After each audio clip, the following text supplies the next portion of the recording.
Good day, YouTube. Today we're going to take just a little bit of a quick peek at Fedora 36 on the left-hand side versus Lubuntu 22.04 on the right-hand side.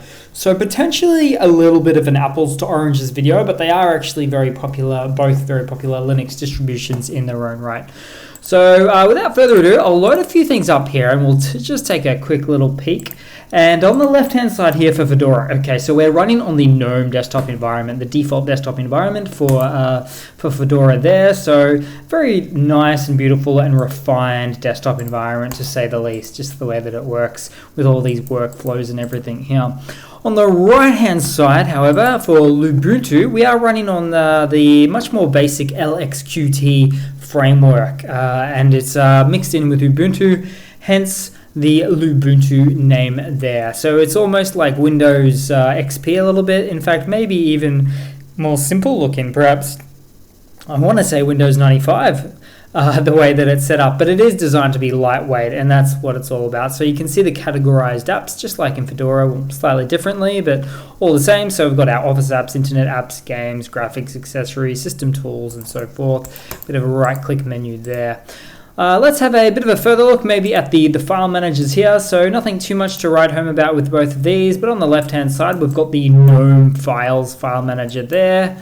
And on the right-hand side for Lubuntu, we have this is the PC Man FM file manager.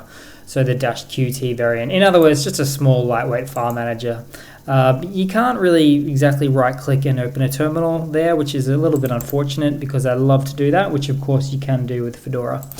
Moving across to maybe the back end, we'll take a bit of a peek there and see what's happening. So on the left-hand side for Fedora, we are running on the 5.17 kernel, which is fantastic. That's really the latest and greatest.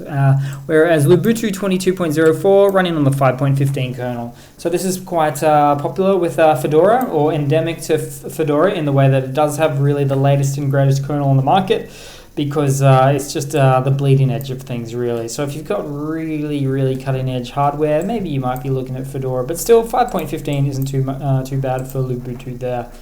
Last but not least, let's have maybe a little bit of a look at the CPU and RAM utilization. So I'd always take these parts of the video with a bit of a grain of salt, but we are mostly idling out for the CPU for both of them.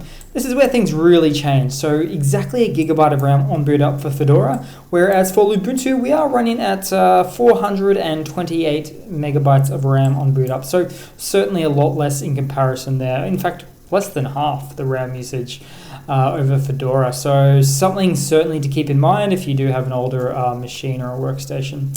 But that's pretty much it, guys. Thanks for watching. Please leave a comment, subscribe, hit that like button, and I do hope to see all of you guys there in the next one.